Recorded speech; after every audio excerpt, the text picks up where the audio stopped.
ሰሜን ኮሪያ የኒውክሌር የጦር መሳሪያዎችን ይበልጥ በማምረት እንደምትቀጥል አስታውቃለች። የሀገሪቱ መሪ ኪም ጆንግ ኡን የኒውክሌር ተተኳሾችን ቁጥር መጨመር እንዲሁም ከአሜሪካ ጋር ያላቸውን ግንኙነት ማሻሻል ላይ ትኩረት አድርገው እንደሚሰሩ ገልጸዋል። ኪም ፒዮንግያንግ 9ኛውን የሰራተኞች ፓርቲ ሀገራዊ ጉባኤዋን ባከናወነችበት ነው ይህንን ያስታወቁት።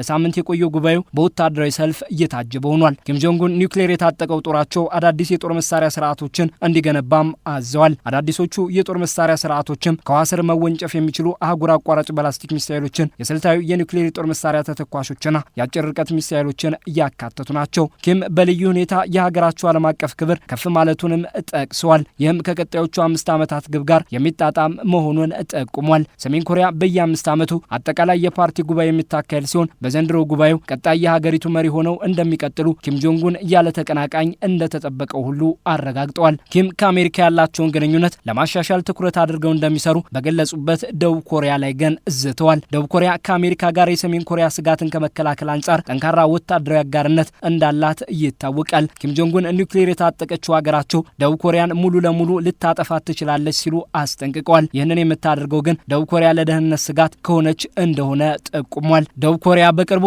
ለሰሜን ኮሪያ የንግግር ግብዣዎችን በተደጋጋሚ ብታቀርብም ኪም ጆንግ ኡን ግብዣውን አልተቀበሉም። በሀገሪቱ ላይ ያላቸውን አቋም ማጠንከር አሳይተዋል። ጦራቸው እንዲገነባ ያዘዟቸው አዳዲስ የጦር መሳሪያዎች ደቡብ ኮሪያን በከፍተኛ ሁኔታ ተጋላጭ የሚያደርጉም ናቸው። 7 ቀናትን እያስቆጠረውና በወታደራዊ ትርኢት የተቋጨው የሰራተኞች ፓርቲ ጉባኤው የኪም ጆንግ ኡንን መሪነት በሺዎች የሚቆጠሩ የሀገሪቱ ተወካዮች ፊት እያጎላ ሆኗል። ሆኖም ወታደራዊ ትርኢቱ የሰሜን ኮሪያ የቅርብ የግዙፍ የጦር መሳሪያዎችን አሜሪካን መምታት የሚችለውን የአህጉር አቋራጭ ባላስቲክ ሚሳኤልን ጨምሮ ለእይታ አላቀረበም። ይህም ኪም ከአሜሪካ ጋር ለመደራደር ያሳዩትን ፍላጎት እንዳይጻረር የተደረገ ማሳያ ሆኖ ተወስዷል።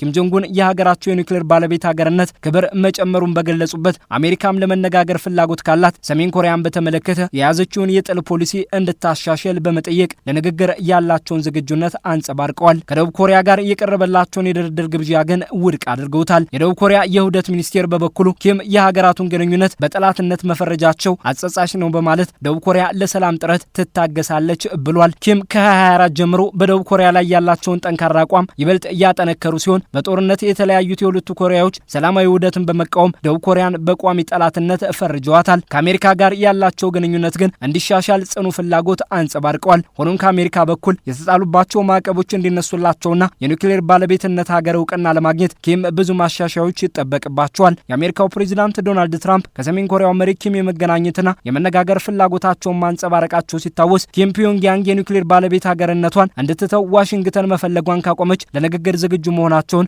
መግለጻቸው ይታወቃል። አሁንም ቢሆን ኪም ዋሽንግተን ፒዮንግያንግን በተመለከተ ያላትን የጥል ፖሊሲ እንድታሻሽል ጠይቀዋል። ኪም በውጭ ጉዳይ ፖሊሲያቸው ሩሲያን ማስቀደማቸውን ያሳዩ ሲሆን በዩክሬኑ ጦርነት ከሞስኮ ጎን በመቆም በ10 ሺዎች የሚቆጠሩ ወታደሮችን ልከዋል። በምላሹም ጦራቸው ዘመናዊ የውጊያ ልምድንና ከሞስኮ ዘመናዊ የጦር መሳሪያ ቴክኖሎጂዎችን ማግኘት ችሏል። ኪም ግብዣውን ባቀረቡበት የአሜሪካና ሰሜን ኮሪያ ግንኙነት ቀጣይ ጣፈንታ ምርጫው በአሜሪካ እጅ ነው በማለት በሰላም አብሮ መኖር ወይም ዘላቂ ውጥረት ሲሉ ምርጫዎቹን አስቀምጠዋቸዋል። የአሜሪካው ፕሬዚዳንት ትራምፕ በመጀመሪያው የስልጣን ዘመናቸው በአውሮፓውያኑ 2019 ከኪም ጆንግ ኡን ቢገናኙም በኒውክሌር ጉዳዮች ላይ ከስምምነት ላይ መድረስ አልተቻላቸውም። ፒዮንግያንግ ከአሜሪካና ደቡብ ኮሪያ የሚቀርብላትን የኒውክሌር ድርድር ጉዳይ ውድቅ ስታደርግም ቆይታለች። የቅርብ አቋሟም ደቡብ ኮሪያን ቋሚ ጠላት አድርጎ የፈረጀ ሲሆን አሜሪካም ሰሜን ኮሪያን የኒውክሌር ባለቤት ሀገር አድርጋ እንድትቀበል የሚጠይቅ ሆኗል። የደቡብ ኮሪያ ፕሬዚዳንት ሊ ሚዩንግ ለሰሜን ኮሪያ የንግግር ዲፕሎማሲያዊ ግብዣ ማቅረባቸው ቢታወቅም ኪም በፓርቲያቸው ጉባኤ የፒዮንግያንግን ውድቀት ይፈልጋሉ ሲሉ ከጠላት ሀገር ጋር የምንነጋገረው ምንም አይነት ጉዳይ አይኖርም ሲሉ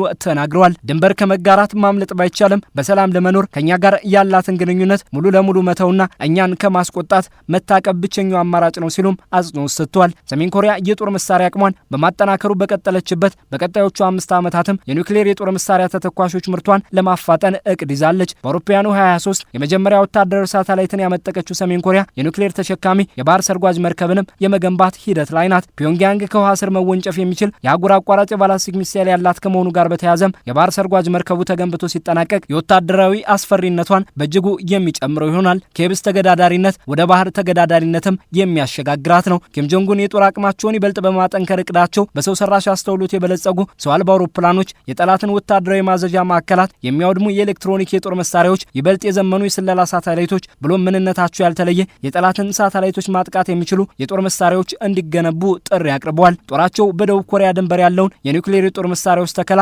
እንዲጨምርም አስታውቀዋል። ከሰሜን ኮሪያ የምንጊዜ የሚጠቃለው ስጋት ያለባትን ደቡብ ኮሪያንም በዘላቂ ጠላትነት መፈረጅን መርጠዋል። ሰሜን ኮሪያ በ9ኛው የፓርቲ ጉባኤው መሪዋ ኪም ጆንጉን ከአሜሪካ ማዕቀቦች ነጻ የመሆንና እንደ ኒውክሌር ሀገር ፒዮንግያንግ እውቅና እንዲሰጣት ያላቸውን ፍላጎት አሜሪካ በንግግር መቀጠል ከፈለገች የጥል ፖሊሲዋን እንድታሻሽል በመጠየቅ አንጸባርቀዋል። በሰላም በጋራ መኖር አሊያም በዘላቂ ውጥረት ውስጥ መቀጠል ሲሉም ለአሜሪካ ምርጫውን ሰጥተዋል።